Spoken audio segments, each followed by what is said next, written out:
not a decline, but just like I reinvent myself in a whole nother manner. Mhm. So Yeah. anyway, that's And so I funny. really find interesting in that I wish I could do, when you say reinventing, there are people who are constantly reinventing. Welcome to Seasoned Unbothered. We're two women over 50 serving grown women wisdom with a side of humor because we've earned the right to say what we mean and mean what we say. Hello, everyone, and welcome to Seasoned and And then Unbothered I'm okay. podcast. And I know we've been away for a while, but we are back. And just want to welcome you back to the podcast. Bern? Yes, welcome back. And we're glad to be back. Life was lifing, but this is something that we enjoy. So we're glad to be back in front of you, talking with you, sharing with you. So again, and thank you for joining in again. Yeah. I know our setup is a little bit different. So this allows for us to be able to have more flexibility and come at you and present to you a lot more, hopefully, in this way. So I know that we've got a very interesting topic. You know what? Before we get started, Bern, I always like to do a catch up. So what's been going on? What you been up to? Well, again, life has been lifing for me. I recently was in a car accident. I'm okay, thank goodness, thank God. But I had to buy a new car, and that was an Yeah. experience all by itself. Yeah. I went from a little bitty Mini Cooper to a big old SUV. I thought it Mhm. was a small SUV, but then I realized it's a big SUV. Yeah. It's been interesting. I'm enjoying it. I don't know. But that's all life has been doing for me. And I haven't played any tennis yet, so I'm getting back on the tennis court this weekend. Hmm. First time since the accident. So that's all. What about Glad that you're you? doing well. Not much, just work. What has been going on? Just work. I'm coming up on my 1 year anniversary. So, marriage Oh, anniversary. So excited about that. I think that's probably something we can dive in and talk a little bit about. So, I guess my newlywed time is up when you come on. yeah. Okay. So, I think you're newlywed for the first 2 or 3 years. okay. Yeah, I hope so because I feel still newlywed. But yeah, we're coming up on our 1 year anniversary. So excited about that. But other than that, it's been pretty quiet. I'm ready for summer. The weather has been so out of whack. Spring has been weird this year. So I'm ready for some warm, constant weather. Would be really nice. Yes. I'm not ready for it to be extremely hot yet. So I'm like, I'm I'm ready. that person. I'm in the middle. I love it. I'm in the middle. Now I I play love the tennis, so hot. nobody want to be out there in 100-degree weather. Yeah, no, I love the hot weather. 70s, 80s, that's perfect tennis weather. So I Yeah. just want that. I miss that stage of being able to go out and play tennis and not weather. I mean, so we'll see how long it lasts. But no. But I am happy that the sun is out today. Yeah. And I It's don't think been rain is in raining. the plans. Yeah. All right. So I will pass it over to you, Bern. What you got? I was thinking about, and I started thinking about just midlife in itself, right? And the career pivots. Like when you sit in your career now, like a lot of people, like in their 40s and 60s, are really truly pivoting. It's not like in back in the day when you would stay with a job for 20, 30 years. And I was thinking about how people are positioning themselves to pivot into something that, and they have a lot of different reasons, but think about it, something that you really enjoy. Most people now do have a side gig or whatever. So consulting is a big one, turning decades of experience into I guess, high paid, flexible work because whether is, I mean, virtually someone told me, oh, you should hire a virtual assistant. And I'm like, what? And I'm like, and a lot of people are doing that as a side gig or a pivot. Coaching, when you think about your life experiences, a lot of people are moving in that direction to coach others in life, wellness, career coaching. Like there are really people out there that help people structure their career path. Real estate. Of course, real estate has always been booming up and down, but sales, investing, property management, which is something that I do, nonprofit and mission driven careers. People want meaning, not just money. And that's kind of weird, right? But as you get into your 40s and 60s, sometimes it's not about the money anymore. It's funny because my husband constantly tell me all money not good money. Like I took on another client, but they are really it's been really stressful with them, and it's a good bit of change, right? But he said, "Burn all money not good money," and you gotta really weigh your options. Like, yeah, you're making a lot more money, but is it still in your peace, your joy, your time? The entrepreneurship as a in general, people are really stepping out doing small businesses, online brands, consulting firms again, health and wellness, fitness, nutrition, mental health support, the project management, that's a huge demand, right? And a lot of money. And it's certification friendly. It's easy to become certified in project management.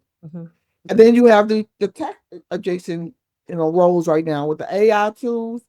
I think that, especially at midlife, I think we're both seeing more and more people moving in that direction, especially as they're starting to phase out of their primary career. So I think less people are looking at retirement as like, I'm not gonna like stop working, but I think more people are seeing retirement or moving into retirement as like that second phase of life Yes. and work.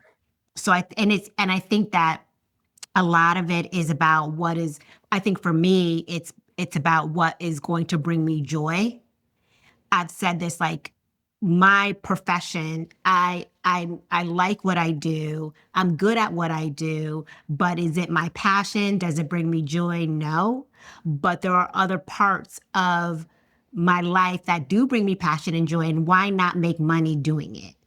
So I think a lot more people are doing that.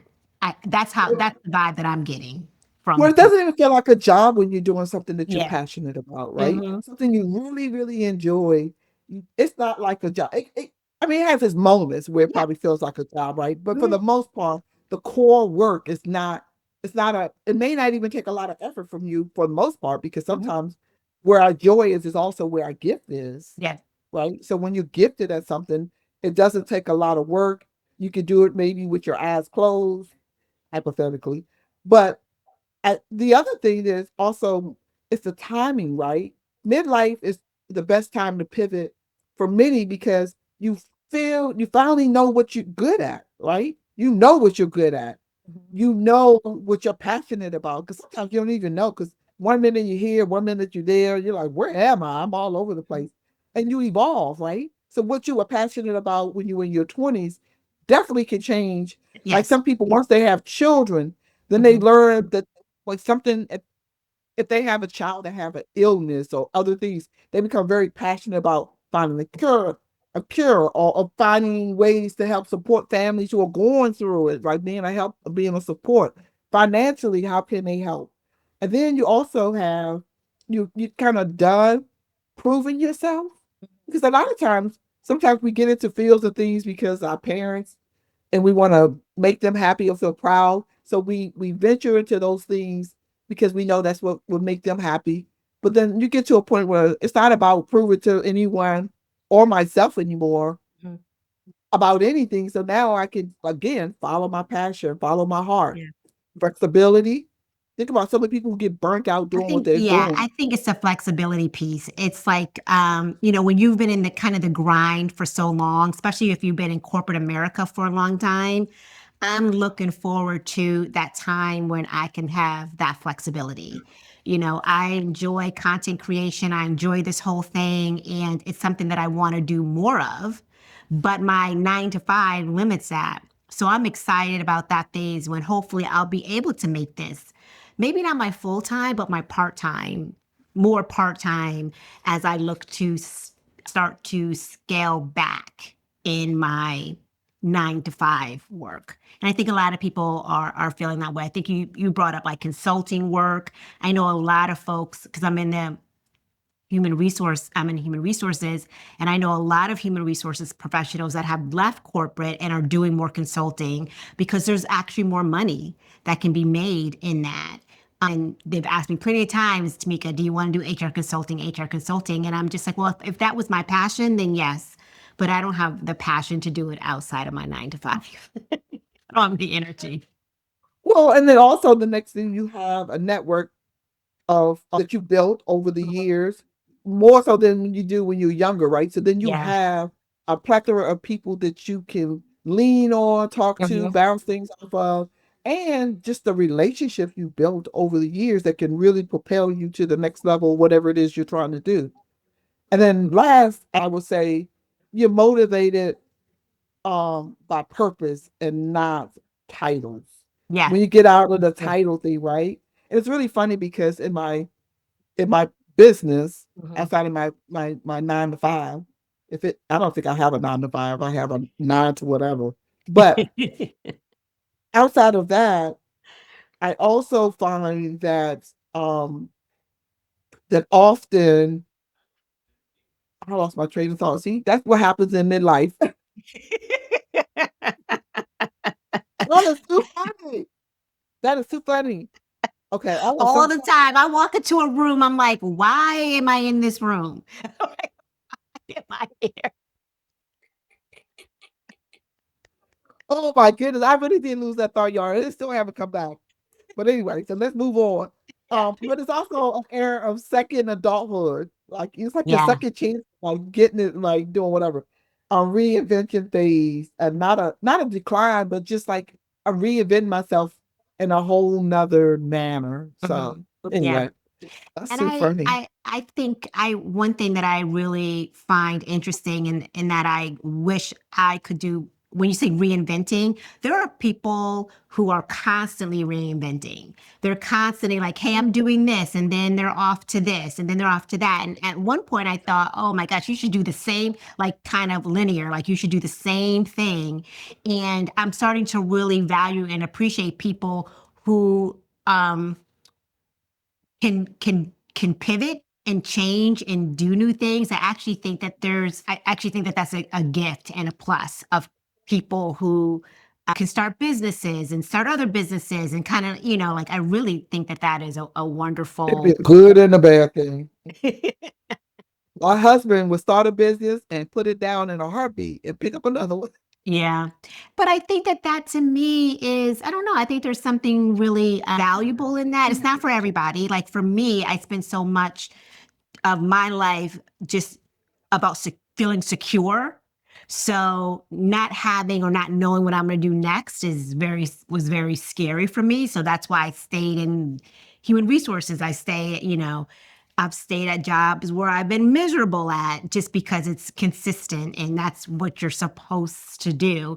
And I think now finally in midlife, I'm like, no, if it doesn't suit me, I'm out. I want to do things I enjoy, things I love. So I think that, and I'm seeing more people doing that, taking up gig work, taking up things that they're passionate about. We know tons of people, not tons, but a lot of people who make jewelry on the side, who do other things on the side. That is their passion and things that they're really interested in outside of what they do 9 to 5. Well, the other Having thing a about that creative, too. yeah. Yeah. The other thing is that when you, and I think at this level in your life, like we're both married now, right? But Mhm. when you're in a relationship and you have a partner, you may be afforded the opportunity to pivot, right? Because when you are out there, and I remember when I applied for a flight attendant job, and I got the invite to go to this school and training because you didn't Right? select, but That's I this didn't. is topic for another day. We're gonna No, but I wasn't able to take it. I wasn't able to take it. I wasn't able to take the job because I was a single parent at the time and I could not afford to take that risk to go away, go to school, not knowing if I had the job yet, right? Because they were going to then have to select you. I believe I would have gotten the job, but I couldn't take that chance and I wasn't going to be paid while I was in training, right? So I was like, well, I can't afford to do that. I'm the going to risk. keep Yeah. working. Yeah. And so again, as you get older, you get more stable in your environment, right? You may have, you could be more likely to be debt free, or like if you're in a relationship, as I said, you sharing the responsibility with someone else, so they might push you a little bit more, right? They might say, "Go ahead, babe, I got you. I got the health care." Because now you can even get health care without even being married. You can get health Yeah. care as a partner as long as you share the same home and bank accounts or whatever. But yeah, so it's a lot of more opportunities to pivot Yeah. Yeah, than I when I you're agree. It's definitely if you but I also think That too, but I also see a lot of younger people who are doing more things independently, not taking that first step in corporate America, but are doing more things that they're passionate about early on in their career, instead of that traditional track. And so I think we're going to see it more than less in the future of people who are more entrepreneurial in spirit and doing that type of work than more of the traditional. Well, also, as I said before, I think this generation doesn't see the value in staying anywhere for Mhm. 20, 30, 40 Oh, years. yeah. They bounce around like it's no tomorrow. They'll flip a job in a heartbeat. You're like, oh, I thought you were doing that. No. So, but that I think that is the new way. That's how things are done now. They're Yeah. not staying. They get a job and they I mean, I see people get a job in less than a year. They talking about they want to go somewhere else. Yeah. And you're like, and we're the type like we might have wanted to go somewhere else. We're like, but I'm not leaving. And I'm it not didn't look leaving. good. And it also didn't look good on your resume to show Yeah. that you bounce around. Because then people wouldn't hire you because they're like, oh, she's only going to be with you 1 or 2 years.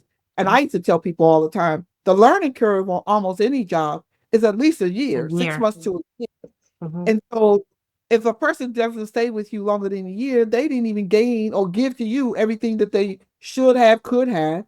And Hmm. so it's like, I mean, I got to reinvest in somebody else and Hmm. bring them up to speed. Yeah. So yeah, Yeah. it doesn't happen anymore. Yeah.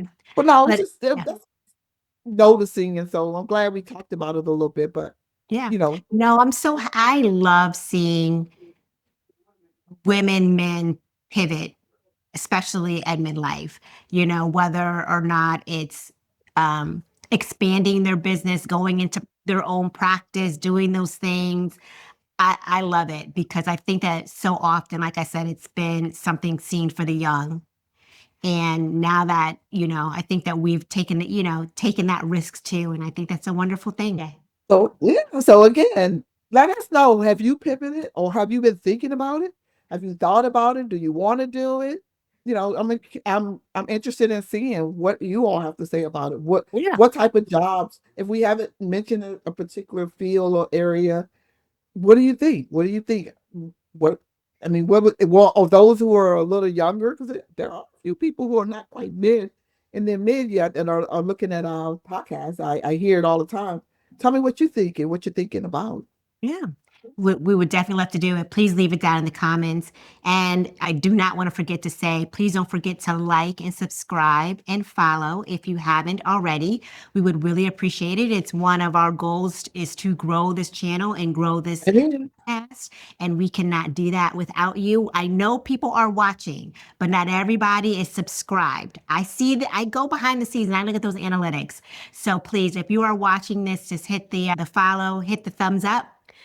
It goes a long way. We really appreciate it. Anything else, Bern, before we head out? that's it. It was quick and was that one of our quickest segments? I think so. I think it's one of our shortest podcasts to date, but it's a good one. It was a good topic. Thanks for bringing it up. No problem. I'm glad. Yep, and please don't forget to stay Seasoned. Unbothered. It's gonna be hard to do. All right, thank you. Bye. Y'all.